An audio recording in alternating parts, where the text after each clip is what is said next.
In an era where the inner lives of the British monarchy were meticulously shielded from public view, whispers and conjecture often filled the void left by silence.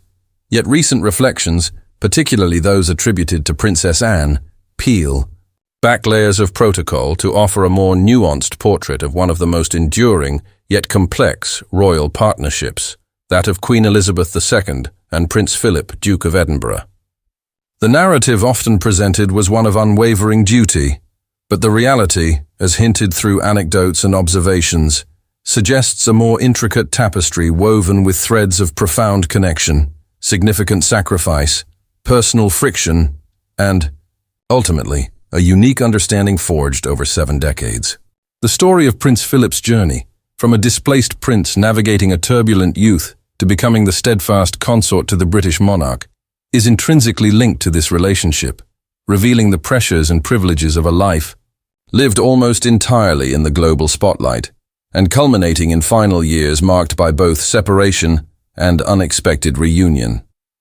Prince Philip's entry into the world on June 10, 1921, on the Greek island of Corfu, carried the weight of dual royal lineage yet foreshadowed a life far removed from stability. Born Prince Philip of Greece and Denmark, he was the sole son and final child of Prince Andrew of Greece and Denmark and Princess Alice of Battenberg. His paternal heritage traced directly back to King George I of Greece and Queen Olga, positioning him firmly within Greek royalty. Simultaneously, his maternal line connected him to the British and German aristocracy.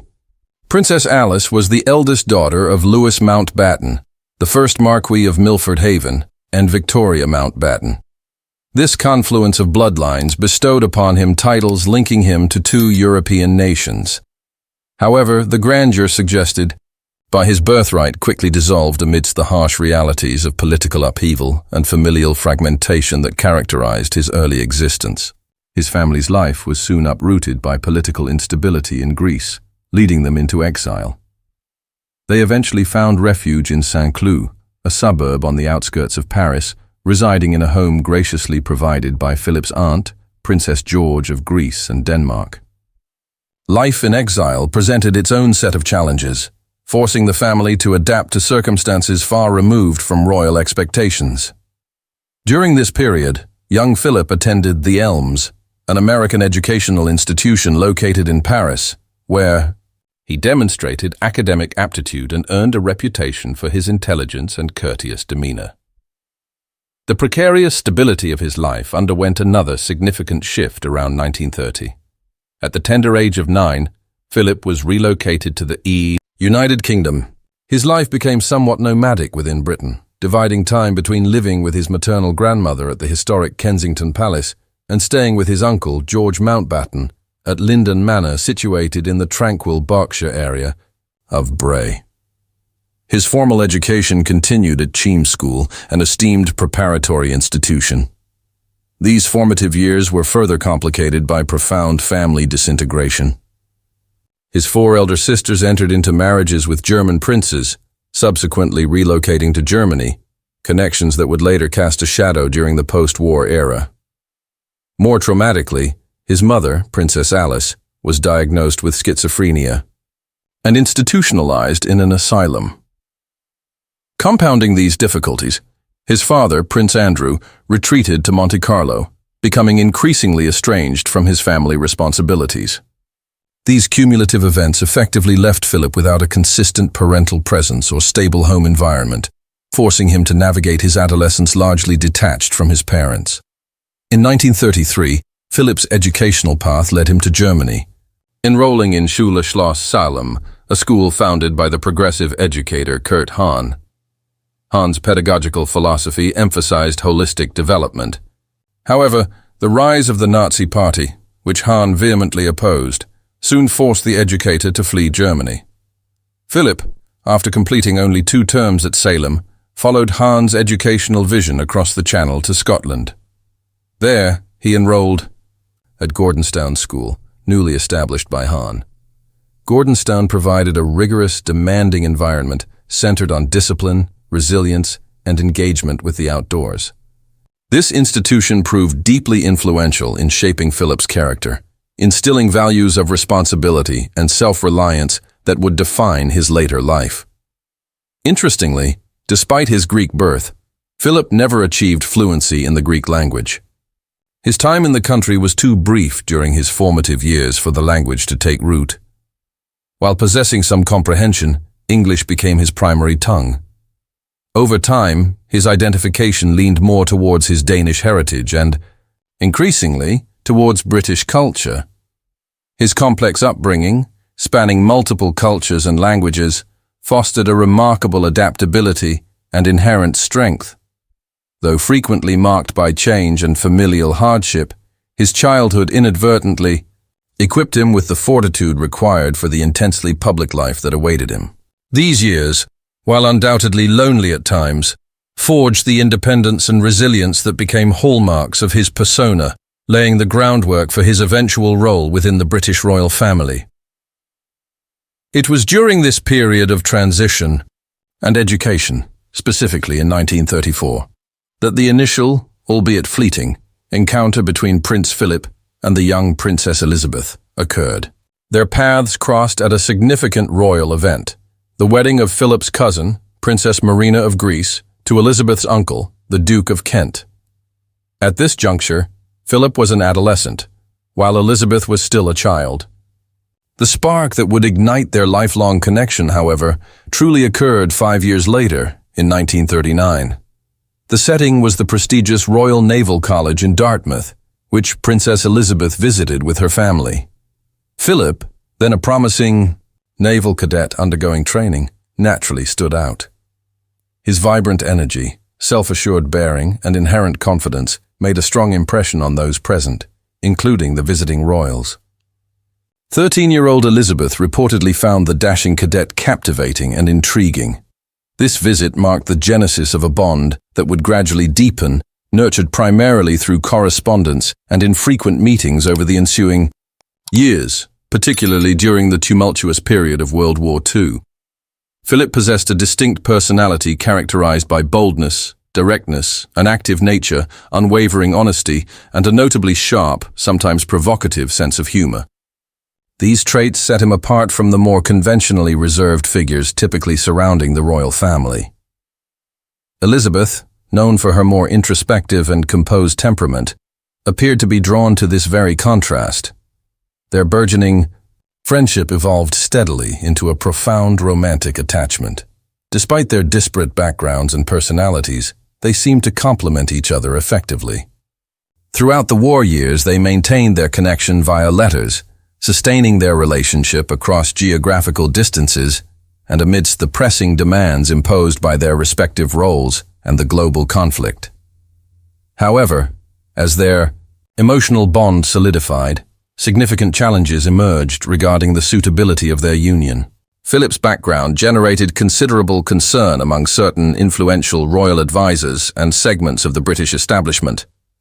His foreign birth, lack of independent financial means, and, most notably, the marriages of his sisters to German aristocrats with connections to the Nazi regime, proved particularly problematic in the immediate aftermath of World War II. These factors fostered widespread unease and cast doubt on his appropriateness as a consort for the future queen. Reservations existed even within the royal family itself. Some members questioned whether Philip possessed the requisite status and background deemed suitable for marrying the heir presumptive. Despite these formidable obstacles and the skepticism surrounding him, Princess Elizabeth remained steadfast in her choice. Her determination was unwavering. In 1946, Philip proposed marriage, and Elizabeth readily accepted. They prudently kept their engagement confidential until Elizabeth reached the age of 21 the following year. The official announcement, when it finally came, generated immense public interest and excitement. Their romance captured the collective imagination of a nation weary from years of war and austerity, symbolizing a hopeful new beginning and providing a much-needed narrative of love and renewal. The culmination of their courtship arrived on November 20th, 1947, with their wedding ceremony at the historic Westminster Abbey. The event was characterized by traditional grandeur and solemnity. Significantly, it marked the first royal wedding to be televised, allowing millions of Britons to witness the occasion, further cementing its status as a symbol of national recovery and optimism in the post-war era. In preparation for the marriage and his new role, Philip formally renounced his Greek and Danish royal titles.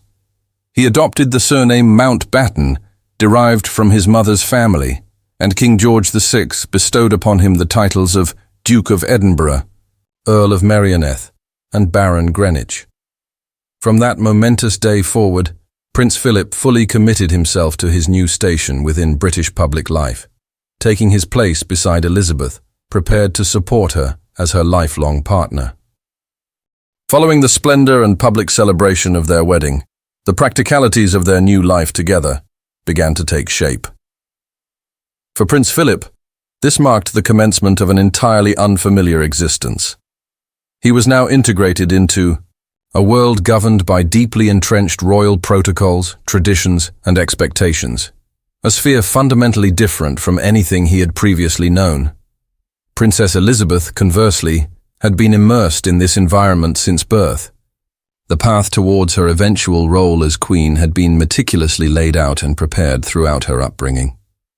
Philip, therefore, faced the daunting task of rapid acclimatization to the intricate demands and nuances of royal life. The initial years of their marriage offered a period of relative normalcy and significant transition. Between 1949 and 1951, the couple resided in Malta, where Philip was stationed as a serving officer in the Royal Navy. This interlude provided a cherished sense of privacy and freedom, allowing them to experience life away from the constant scrutiny of the public eye and the demanding schedule of royal duties.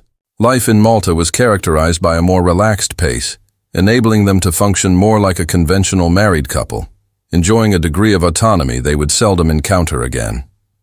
This idyllic chapter, however, concluded abruptly in 1952, with the sudden death of Elizabeth's father, King George VI.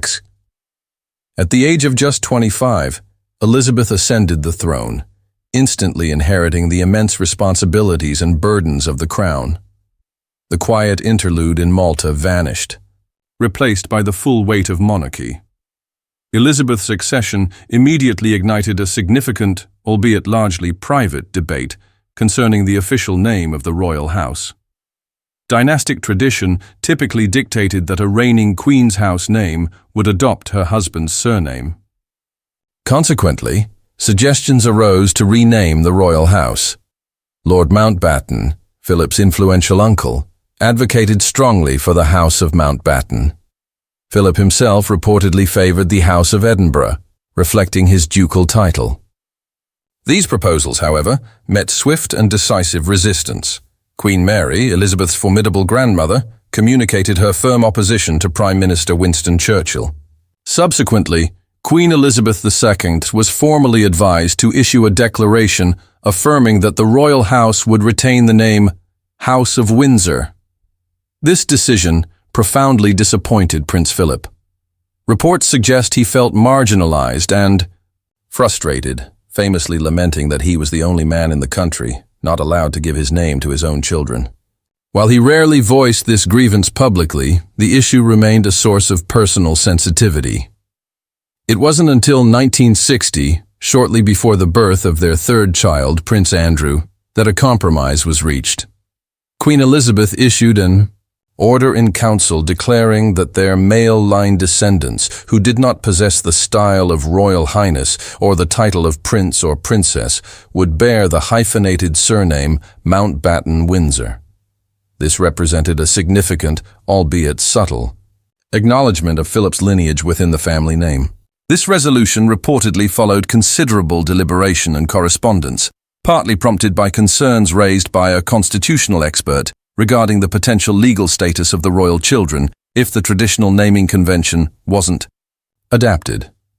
Although Prime Minister Harold Macmillan initially resisted these arguments, the Queen ultimately enacted the change. Shortly after becoming Queen, Elizabeth took steps to formally define Philip's position. She decreed that he would hold place, preeminence, and precedence next to her on all occasions and in all meetings, except where provided otherwise by Act of Parliament. Furthermore, she ensured legislative provision for him to act as regent should the need arise during Prince Charles's minority. Parliament formalized this arrangement through the Regency Act 1953. Despite persistent public speculation and rumors that occasionally surfaced regarding the state of their marriage, Elizabeth and Philip maintained a strong and closely connected partnership. Their bond proved resilient, enabling them to support each other through the numerous challenges inherent in their public roles.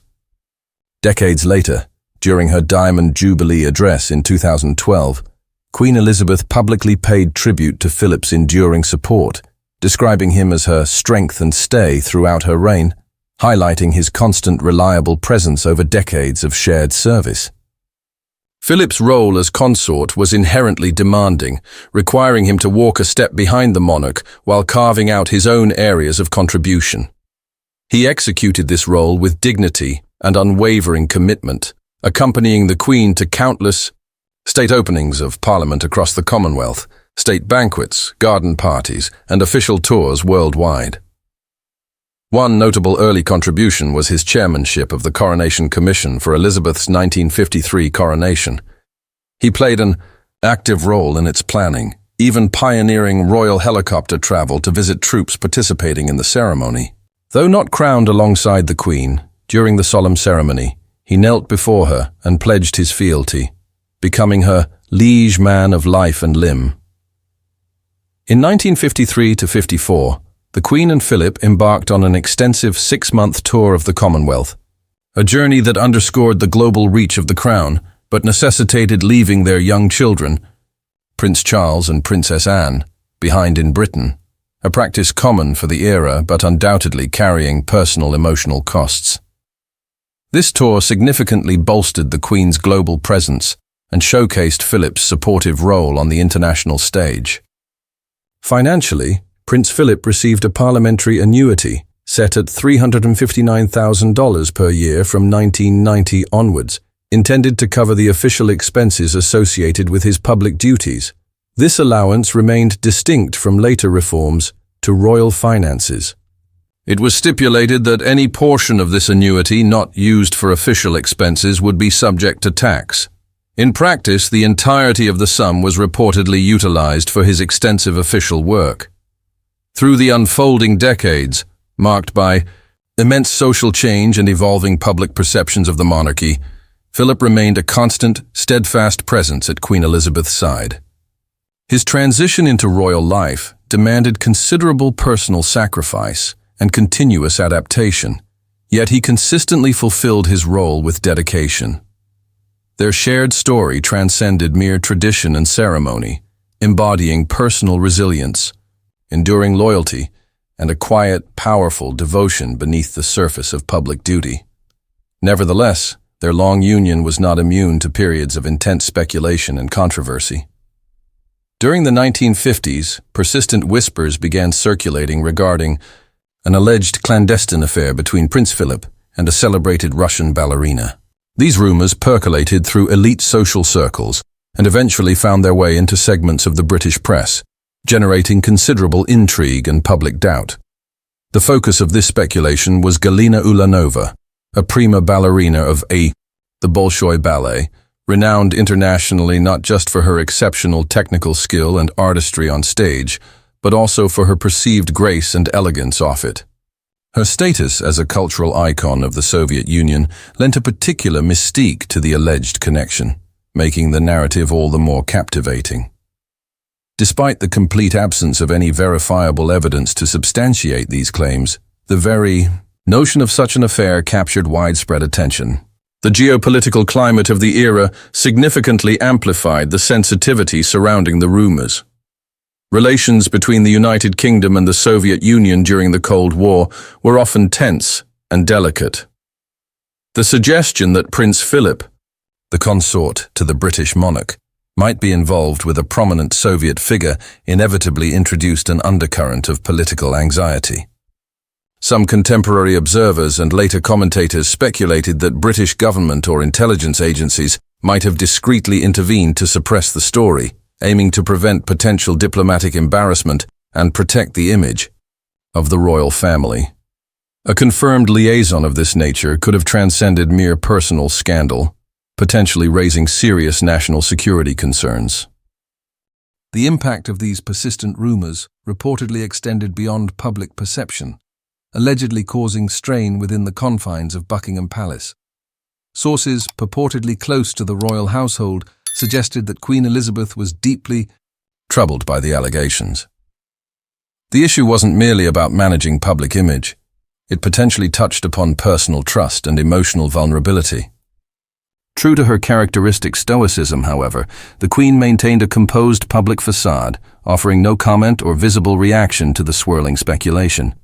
She continued her royal duties with unwavering diligence, embodying the never complain, never explain ethos often associated with her reign. Her disciplined response was consistent with her approach to handling numerous controversies throughout her life, prioritizing dignity and duty over public emotional display. Prince Philip, similarly, never publicly addressed the rumors concerning Ulanova. This mutual silence from the principal figures involved only served to intensify public curiosity and allow speculation to fester. However, not all observers were convinced of the story's veracity. Some dismissed it as baseless gossip, potentially manufactured to create sensational drama around the royal family. Others interpreted the rumors differently, viewing them as possible indicators that Prince Philip, while committed to his royal duties, perhaps felt constrained by the rigid formality and inherent limitations of his role. This perspective fed into a narrative suggesting a man longing for experiences beyond the perpetual cycle of ceremony and protocol.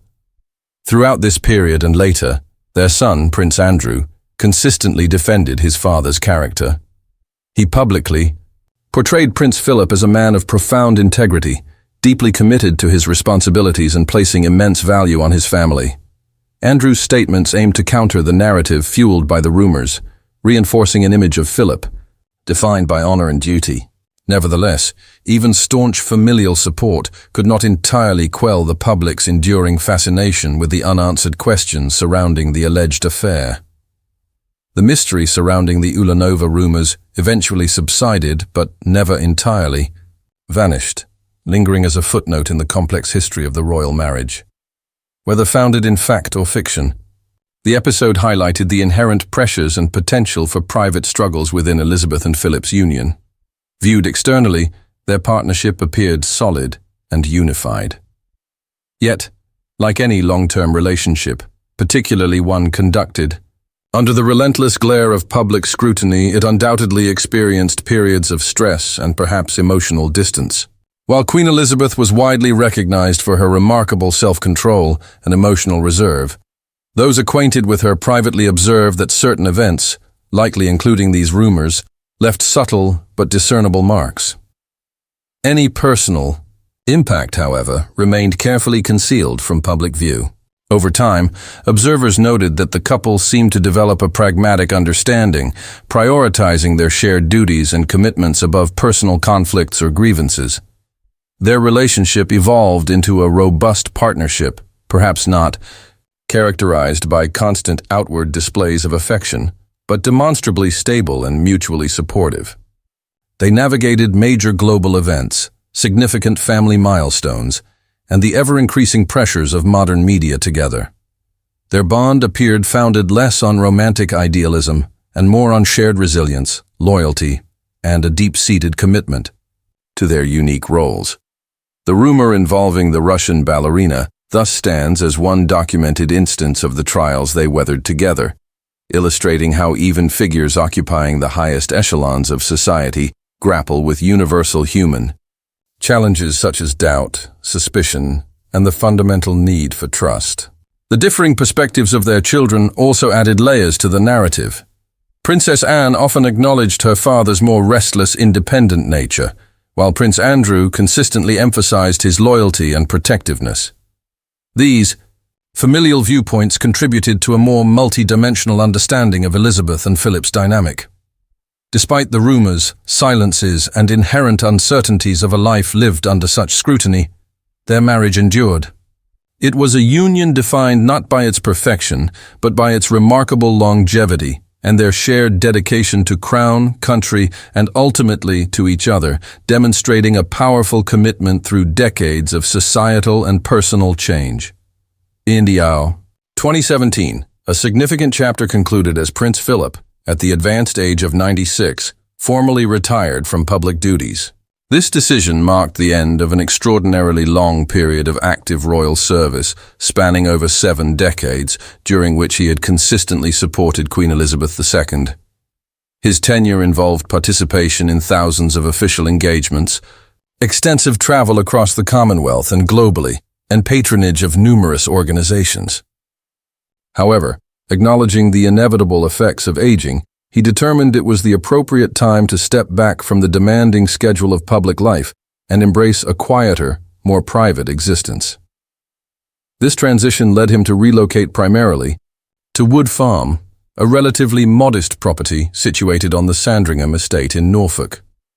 Compared to the grandeur of Buckingham Palace or Windsor Castle, Wood Farm offered a stark contrast.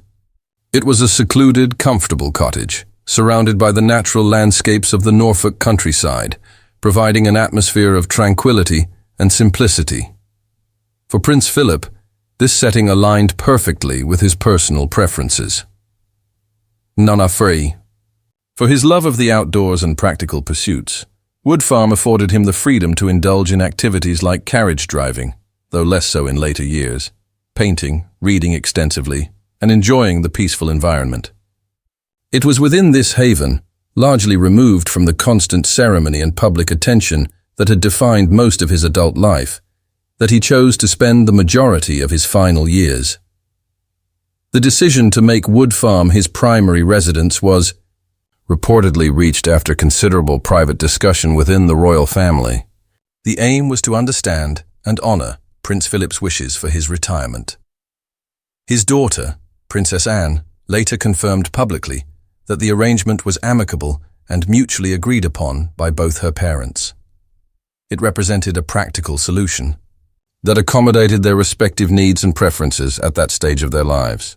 While the Queen necessarily remained based primarily at Windsor Castle and Buckingham Palace to fulfill her ongoing duties as head of state, Philip retreated to the countryside, enabling him to enjoy his retirement on his own terms. Princess Anne explicitly stated that this geographical separation did not signify any marital discord. Rather, it was presented as a sensible adjustment, reflecting their individual requirements. The Queen's role demanded her continued presence at the center of royal operations, whereas Prince Philip, known for his independent streak and preference for less formality, valued the privacy and autonomy afforded by Wood Farm. This arrangement, therefore, was portrayed as a testament to the strength and understanding underpinning their long marriage, built on decades of compromise and shared commitment to duty, allowing each to live according to their needs without imposing undue strain. On the other, Anne further contextualized her father's preference by highlighting his lifelong independent spirit and his comfort in less formal settings whenever possible.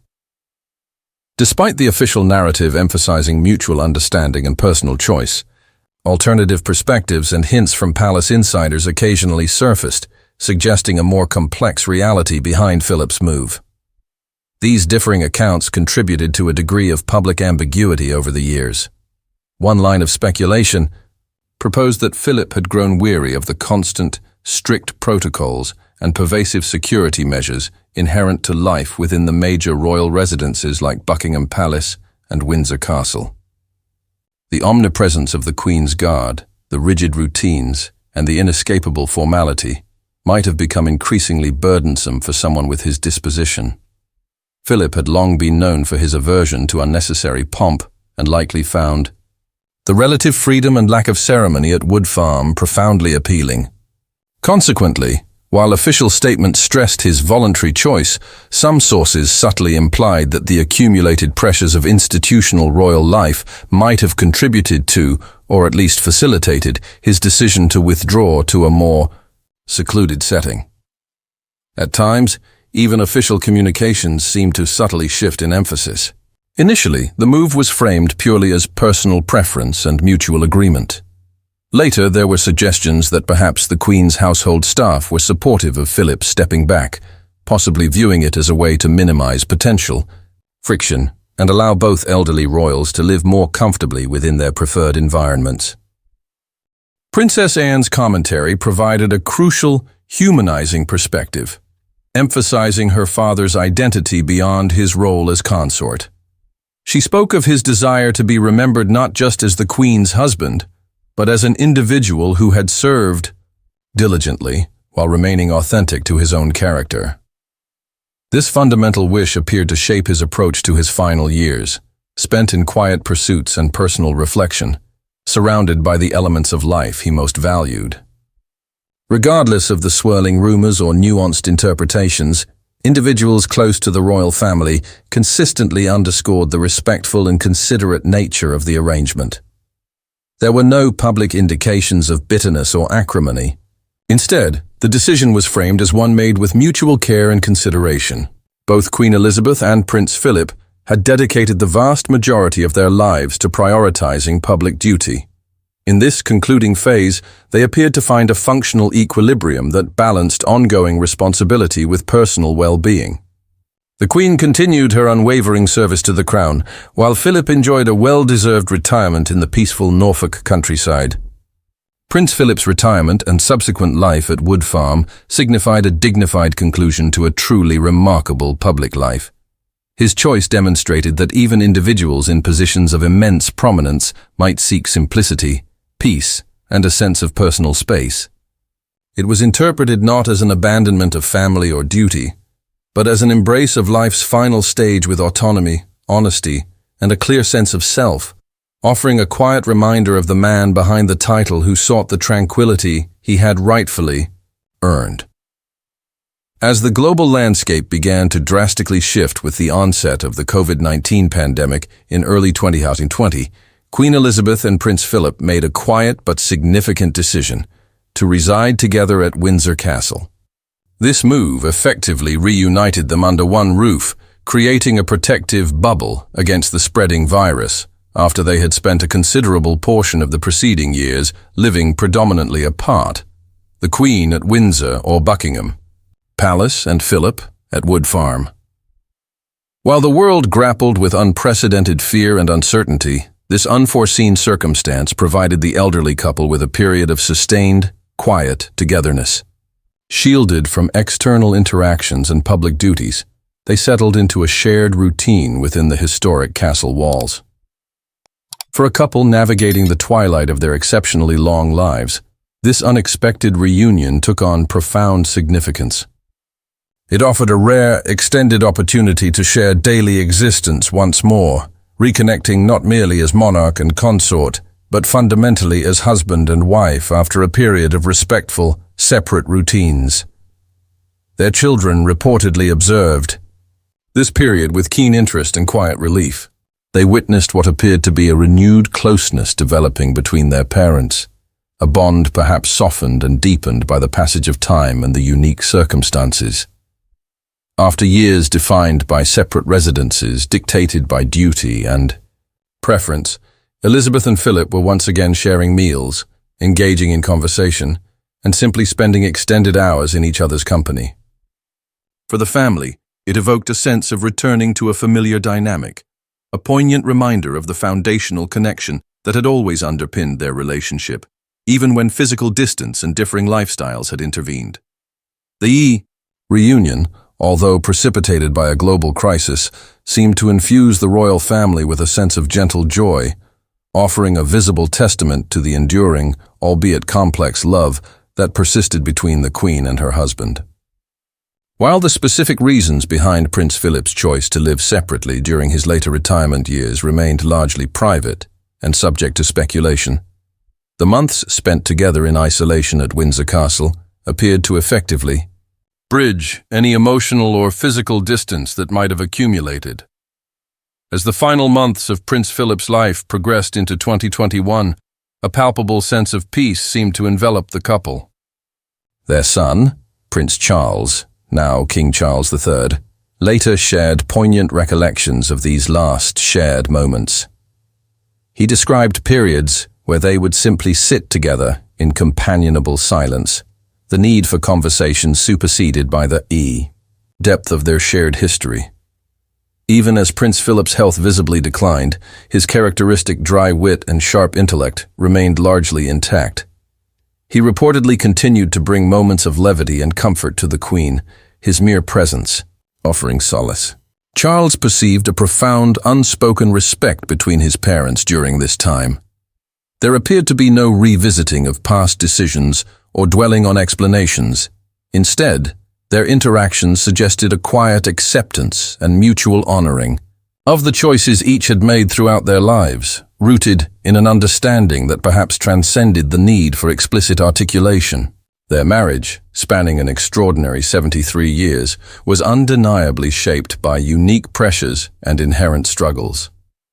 Life perpetually lived in the public eye imposed immense responsibilities, demanding constant performance and presence.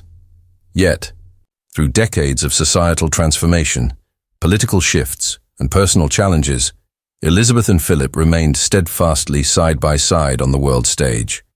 Their bond, though undoubtedly tested by disagreements, periods of distance, and individual differences, proved remarkably resilient, forging a powerful partnership.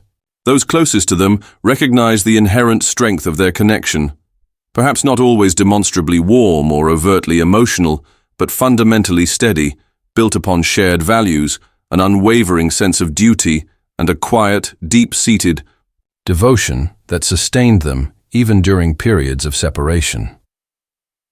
When Prince Philip passed away peacefully at Windsor Castle on April 9, 2021, at the age of 99, the loss resonated profoundly throughout the royal family and the nation.